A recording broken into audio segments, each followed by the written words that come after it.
All right, to get started, we're going to take a look into an introduction to manufacturing and its processes.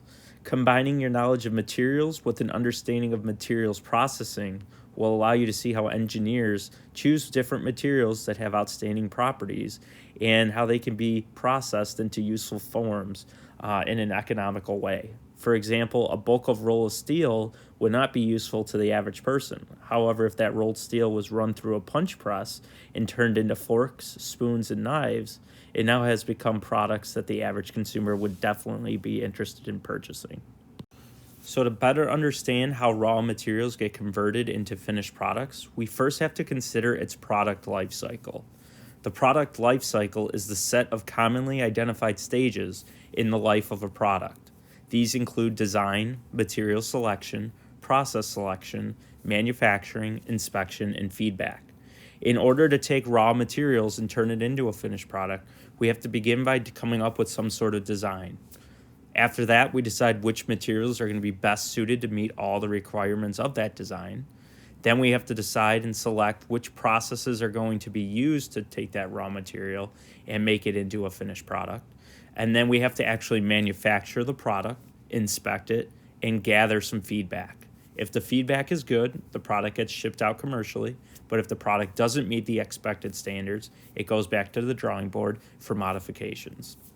As you can see, a chart's been provided to you on the slide to show that the manufacturing costs to produce a given product are quite expensive, attributing to over 40% of the typical cost breakdown for any given product.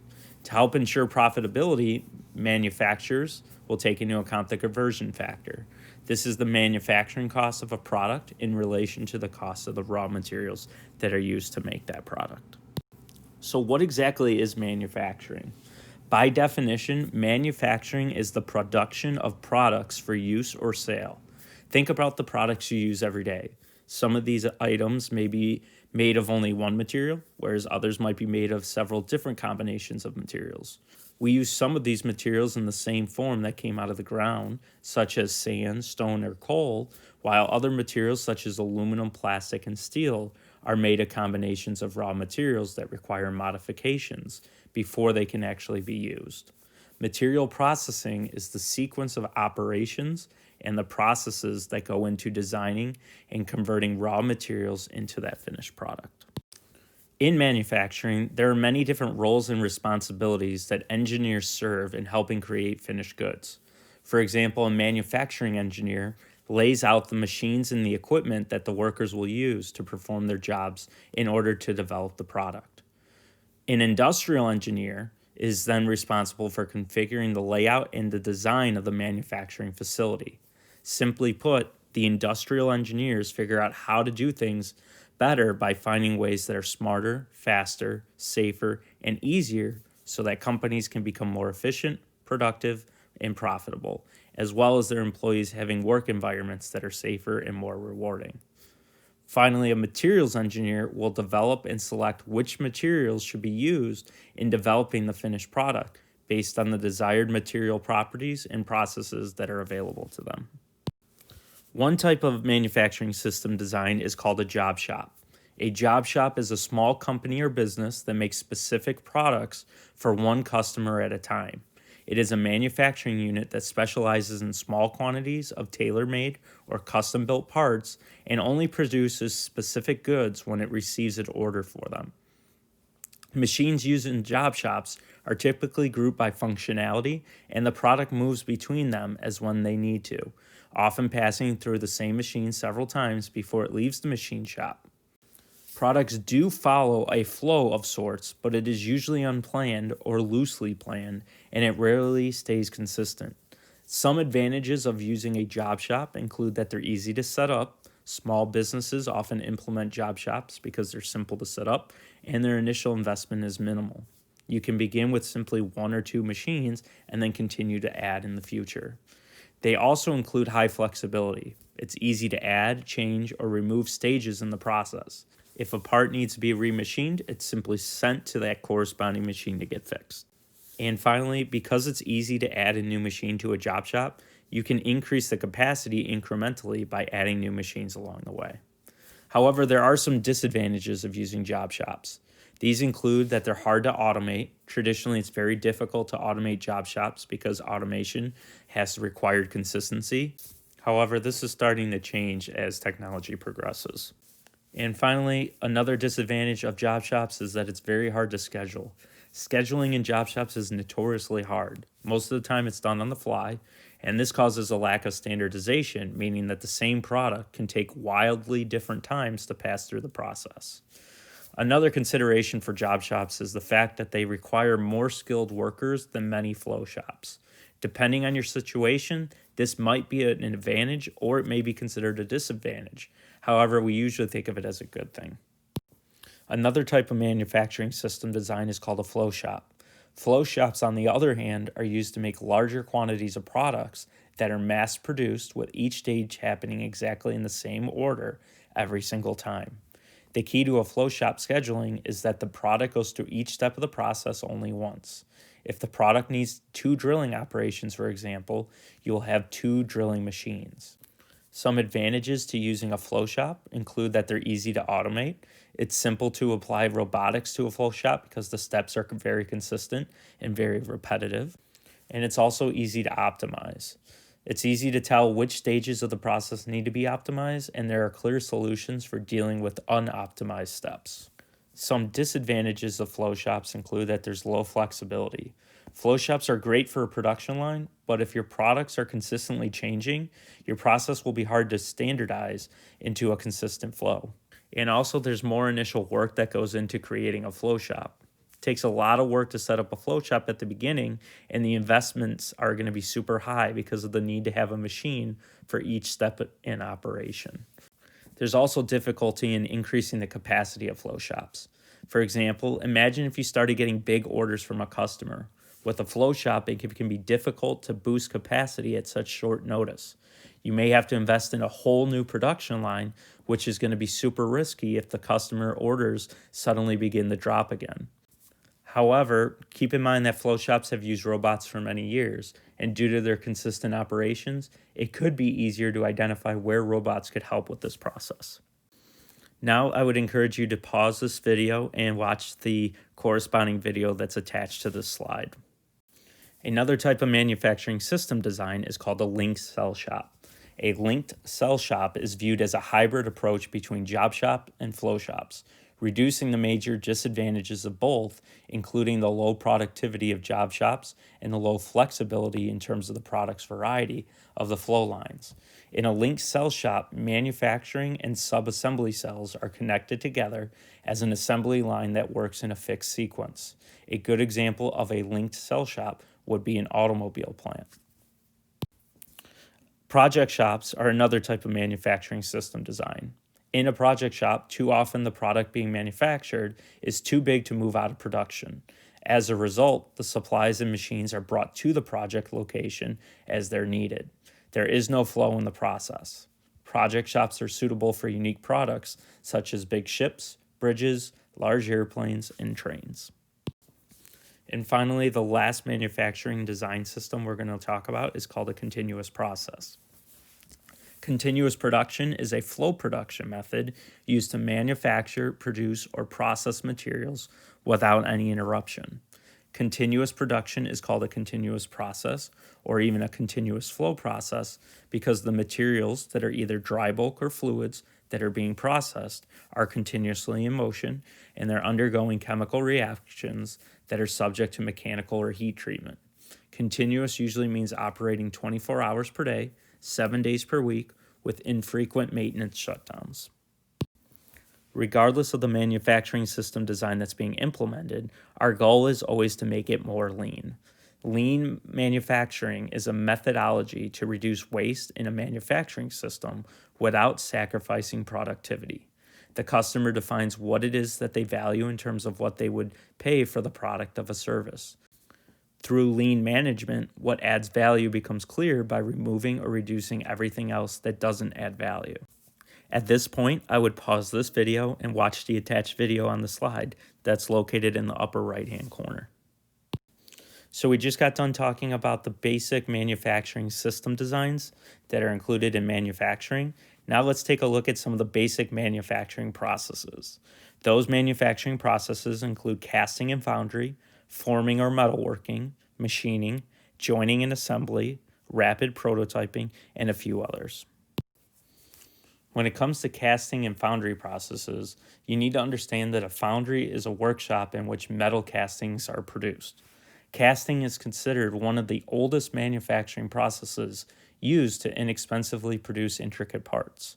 The casting process allows parts to be formed to near final shape in only one step, but it often requires a little bit of finishing or machining at the end. Metals and polymers are the most commonly used materials for casting.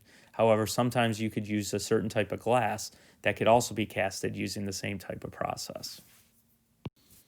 The basic casting process involves a mold. A mold is a cavity that holds the molten material in a desired shape until it's solidified. There's two types of molds that could be used: multi-use molds and single-use molds. The material is then heated to a specified temperature and it becomes molten material. That molten material is then poured into the mold cavity. The molten material then solidifies into the shape of the cavity, and the casting or mold is then removed. The casting is then cleaned, finished, and inspected. At this point, again, I would pause this video and watch the attached video in the upper right-hand corner. Forming encompasses many different manufacturing processes in which a material is permanently deformed as it changes the shape of a material by applying pressure. As you learned in a previous lesson, any material that experiences a permanent change in shape is to have been deformed. Ductile and malleable materials that are capable of withstanding a large amount of deformation before fracturing are ideal for forming. Forming techniques are divided into two categories: hot forming and cold forming. Hot forming involves heating a metal and applying tremendous pressure by using devices that cause the metal to take on a new shape. The heating of the material decreases the material strength, which makes it easier to form. It is not uncommon for the part being worked on to be reheated several different times during the process to maintain the metal's temperature. For example, iron-based alloys are usually formed at temperatures ranging anywhere from 1700 degrees Fahrenheit to 2500 degrees Fahrenheit. Non-ferrous metals can be worked at much lower temperatures. Cold forming is usually geared towards high volume production, and it's usually completed at room temperature or when the metal is slightly warmed. The cold forming of the metal increases the hardness, yield, and tensile strength of the material. Forging is a type of metal forming that involves shaping a metal part through a controlled deformation. If the forging is done when the metal is cool, it is cold forging. If the metal is hot when being forged, then it's called hot forging. Using only a hammer, an anvil, and a furnace, blacksmiths over time have created a wide variety of products. Like casting, forging techniques have been used for centuries to make various products, including jewelry, coins, and horseshoes. Today, forging is widely used to make various tools, aircraft components, and other parts where strength is of high concern. Today's forging machines have come a long way from the days of the blacksmiths. Most machines today are computer controlled and they're also fully automated. However, most forging operations are still done in a multi-step process that allows the material to be gradually worked into its final shape. Hot roll forging, also known as forge rolling, involves placing either round or flat stock between roller dies that reduces or changes the cross-section and increases the length of the material. Common examples of forge rolling include hand shovels, chisels, and tapered axles. At this point, I would pause this video and watch the attached video that's on this slide. Metal extrusion is a manufacturing process used to create parts with uniform cross-sections. The extrusion process is done by squeezing metal through a die containing the desired shape. A die is a mold that is commonly used in many manufacturing processes. The cross-sectional shapes that can be produced with the extrusion process include rectangular, round, I-shape, T-shape, and many other structural shapes. Extrusion can be done either hot or cold, depending on the shape and the material being processed. When metal is forced through or around a die by stretching, compressing, or bending, this process is called drawing. Drawing is a cold forming technique used to produce a wide variety of products. Products formed by drawing have smooth surfaces and accurate dimensions. The major drawing techniques are wire, rod, and tube drawing. This process involves taking a material and pulling it through a series of dies to shrink the size of the material into one that's more desirable. At this point, again, I would urge you to pause this video and watch the attached video for the slide. Machining is a manufacturing term encompassing a broad range of technologies and techniques. It can be roughly defined as the process of removing material from a workpiece using power-driven machine tools to shape it into its intended design. Most metal components and parts require some form of machining during the manufacturing process. Other materials such as plastics, elastomers, and paper goods are commonly fabricated through machining processes as well. Turning is also another machining technique that uses a single point cutting tool called a lathe to create cylindrical parts while cutting away unwanted material. To do this process, a section of material is securely fastened to a spindle using a clamping device called a chuck. The material is then spun while the cutting tool lathe is forced into the workpiece, causing material to be removed in the form of chips or spirals. Milling is another type of machining process that uses rotating cutters to remove material, but the difference lies in how the equipment works. A milling machine features a movable table on which the material is mounted. In most milling machines, the cutting tools are stationary and the table moves the material so that the desired cuts can be made. Other types of milling machines feature both table and cutting tools as movable implements. Drilling is the simplest way to make a hole in a material. The most common type of drill bits are called twist drills. As the twist drill spins, it is fed into the stock to the desired depth. When a hole is enlarged with a larger drill bit, this operation is called counter drilling. Shearing processes involve operations that cut away unwanted material. To do this, a material is placed between a stationary and a movable surface. The movable surface could be a blade, a die, or a punch that applies a force to that part and shears away the unwanted material. This operation is commonly used as a primary processing technique to prepare the metal for the next operation. The three methods used for cutting materials include shearing, blanking, and punching. All three are involved in cutting sections out of a larger sheet. When it comes to blanking, the blank that is sheared out of the sheet is the desired part, and any leftover material is considered scrap. With punching, the punched out pieces are considered scrap, and the rest of the sheet is considered the good part. At this point, I would urge you to pause this video and watch the attached video again on this slide. Abrasive machining processes involve operations in which small particles of materials, known as abrasives, remove small chips of material upon contact. Abrasive machining is the automated version of sanding wood. Examples include grinders, sanders, and tumblers. Both thermal and chemical processes can also be used in machining. Electrochemical machining is a method of removing metal by an electrochemical process.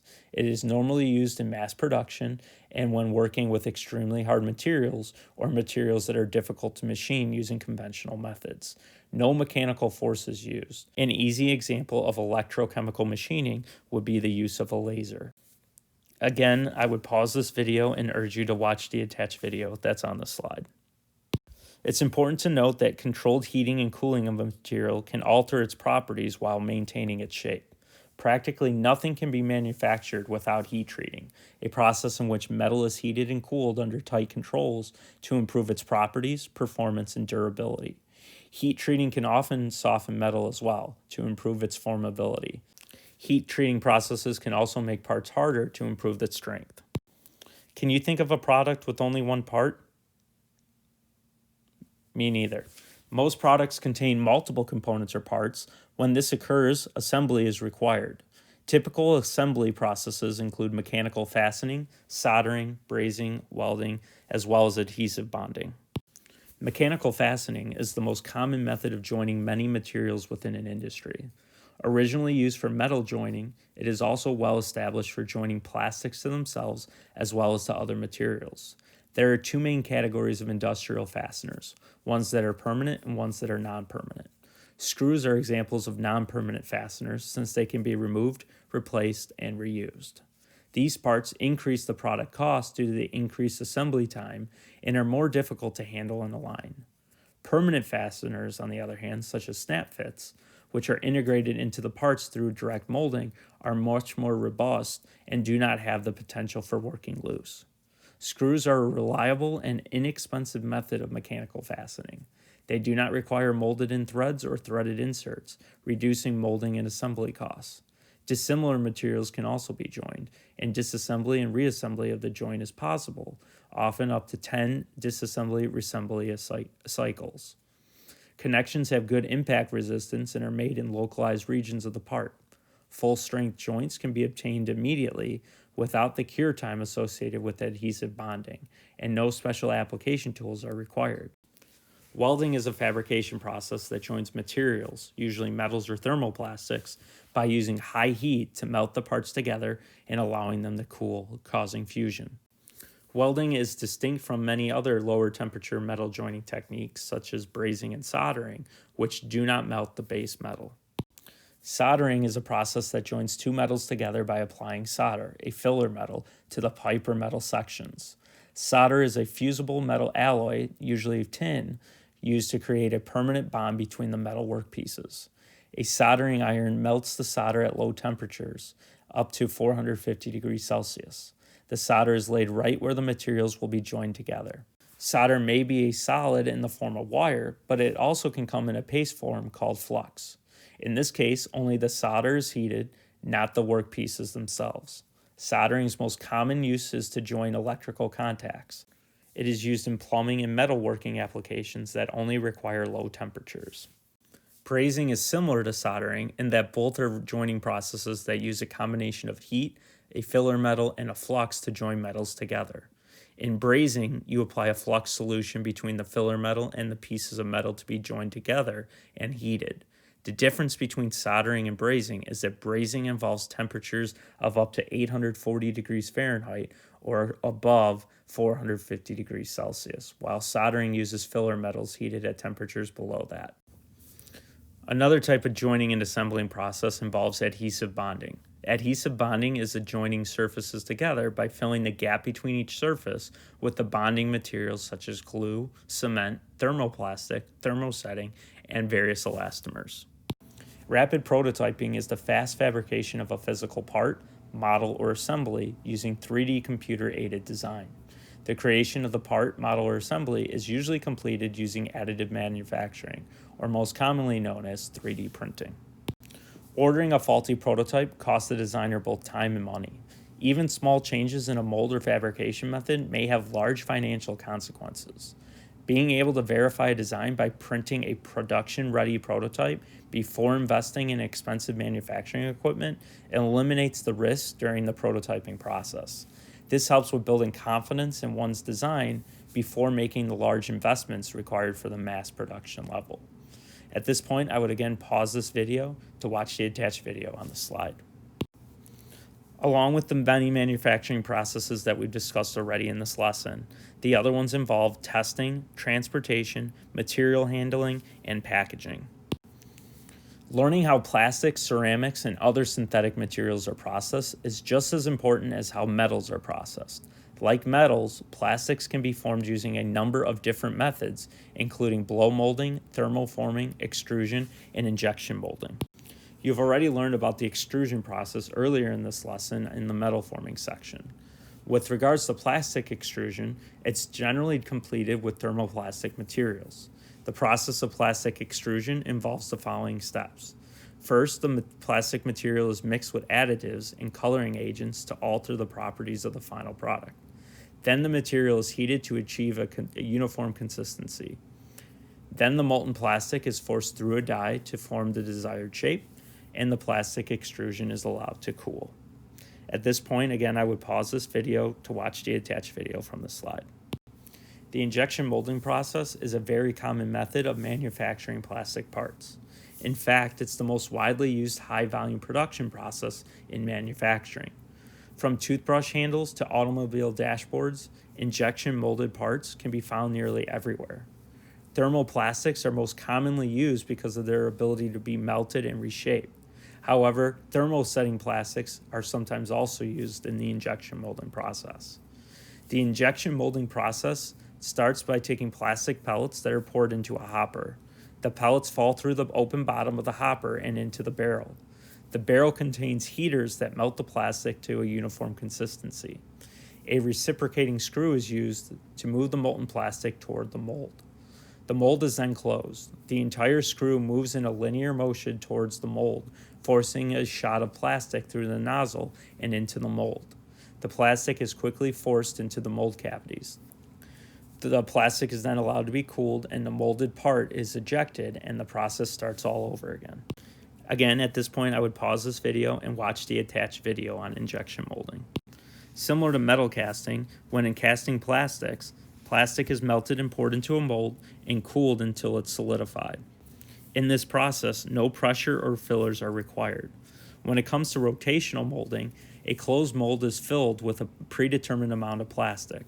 The mold is heated, rotated, and then cooled to create a hollow plastic object with a uniform wall thickness. Blow molding is a process that's also used to create hollow parts. The blow molding operation consists of thermoplastic pellets being dumped into a hopper and fed into an extruder where they're melted. The molten plastic is forced into a die head and squeezes out between the blow pin and the die to form a hollow plastic tube. This tube is called a parison. Parisons can also be formed using injection molding techniques as well. The parison is extruded until it reaches the bottom of the mold cavity. At this point, the mold halves close, instantly sealing the bottom of the parison. High pressure air is injected into the parison through a blow pin, forcing the molten plastic against the walls of the mold cavity. The part is then allowed to cool while still under pressure.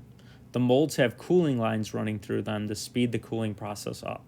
Once the plastic is cooled and hardened, the pressure is released and the mold opens up to release a finished blow molded part. Thermoforming is ideal for shaping flat sheets of plastic into finished parts. The thermoforming process is similar to blow molding because it also uses heat and pressure to obtain a three-dimensional finished part. Thermoforming operations also use thermoplastic sheets. A thermoforming operation is also known as a vacuum forming operation because a plastic sheet is securely clamped around the edges of the mold. The plastic is heated until it's easily malleable, and then a vacuum is turned on to draw the plastic toward the bottom of the mold. The heater is then turned off, and the part is allowed to cool before it's removed. Any excess material needs to be trimmed or removed from the material that was in the clamp. The finished part takes the exact same shape of the mold. Reaction molding utilizes chemical reactions to produce stronger, tougher, more lightweight, more complex, and more customizable parts in a significant, more cost-efficient manner than standard injection molding. Within this process, no heat is needed, and curing time is typically less than 1 minute. And finally, when it comes to ceramic manufacturing processes, there's two distinct classes of materials and processes that exist. Ceramic materials may be crystalline or non-crystalline. They're formed by the action of heat and subsequent cooling. The process of crystalline ceramics follows the basic steps that have been used for ages to make clay products. The materials are selected, prepared, formed into a desired shape, and cindered at a high temperature. Non-crystalline ceramics, such as glass, are processed by pouring into a molten state, working into a shape while hot, and then cooling.